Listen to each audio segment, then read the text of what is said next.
So step 4 is make your own luck.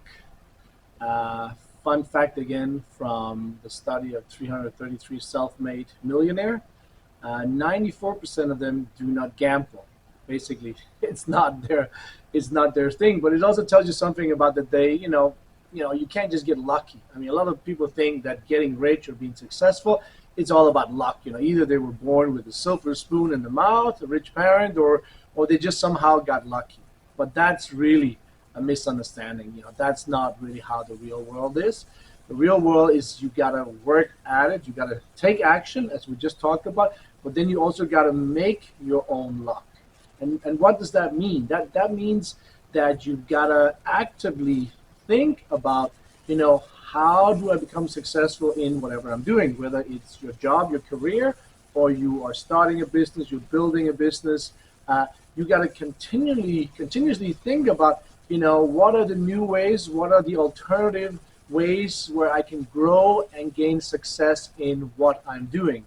And that's what you see the big entrepreneurs are doing, right? They were the first one on the internet. Amazon was selling books, and now they're going into supermarkets. They're the number one marketplace in the world right now, right? So they were early in, use the internet, and then take it over, right? Again, Elon Musk, electrical cars, that is the future. So what do? People don't want to drive it. Well, you design an electrical car that's so sexy that people just cannot say no. I mean, if you ask anybody who's, I've driven one myself, I don't have one, but anyone who has a Tesla, they love them. It's all the detail, it's everything. And you'll see if you're on places like Twitter, you will see Elon Musk respond to customers saying, well, if that's not working, we'll fix it or we'll do something better. He's continually improving the product. He's continually being creative. And that's another part of, critical thinking. It's about this openness that we talked about, being objective and open. When you're open and objective, then you can receive new information. And that's really what creativity is. When your mind is open, when you're able to think objectively and, get rid of your false beliefs, your biases, whatever you have in your mind, all the subjectivity. When you can push that out and just be clear, objective, and open, now you can receive the new information that we talked before in the last step, and that new information can be used to be creative. And it's this creativity that makes your luck, because you're finding new paths, new ways in the market, new ways to do business. And that's exactly the same with the startup and finding this product market fit, where you're trying to find a product that fits the market, and the market is happy, and the product is successful. It's the same thing. You're being creative, and you're trying to make the two things fit. And if they don't fit, you've got a problem. Then what people say in the startup world is that, well, then you got to pivot. Then you got to change. You got to change your business model. You got to change your product in order to find the right fit. And that's really what making your luck is about. It's not something you just sit back and then, oh, I got lucky. It's really about making that luck, making it happen, finding that fit between the product and the market, and listening and getting in there and doing the right thing that's going to make you successful. That also relates to something that same thing in the startup world, we call it the unfair advantage. So basically that means that you have an advantage over everybody else. If you're going to be the 1%, then you got to stand out. You got to be better. You got to have something different than the rest 99%. And that's really, that's what everybody does. If you look at here in Toronto, we've got Drake, he's the musician, he's the king of Toronto, right? I mean, how did he start out? He was on Degrassi, which was a soap opera for teenagers, right?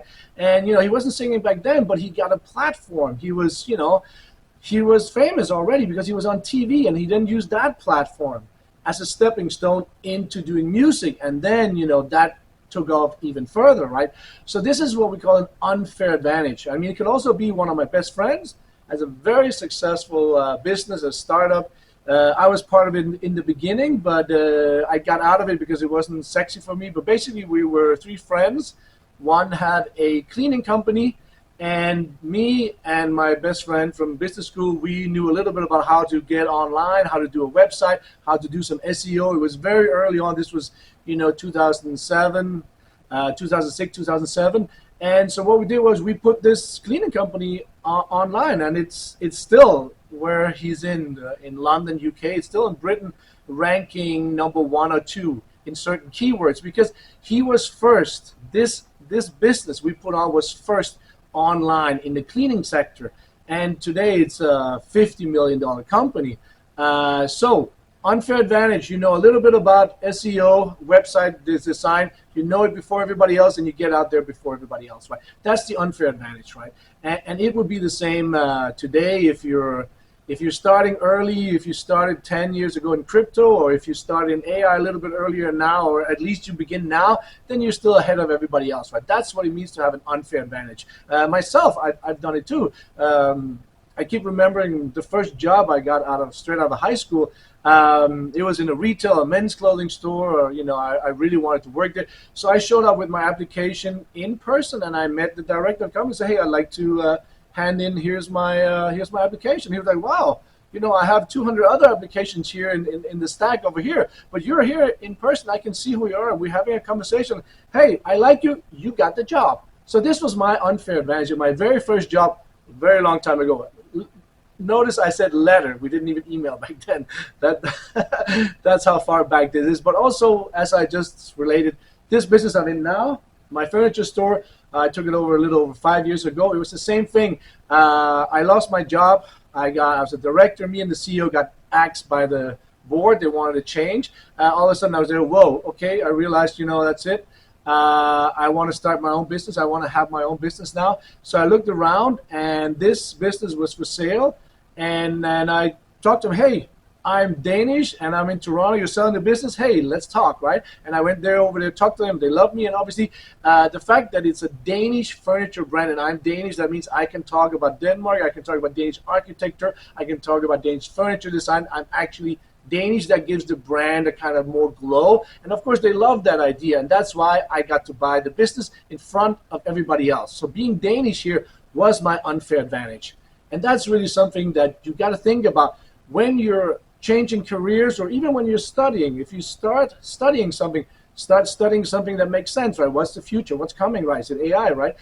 Same thing with the career. In your career, how do you might get a job with one of the big guys, one of the big tech firms, and after that, now you have a reputation. Now you have an advantage. You can use that working for a smaller tech firm. There's a lot you can do here where you can really leverage your unfair advantage, and that's how you get to the 1% ahead of everybody else, ahead of the 99%. And you got to do it.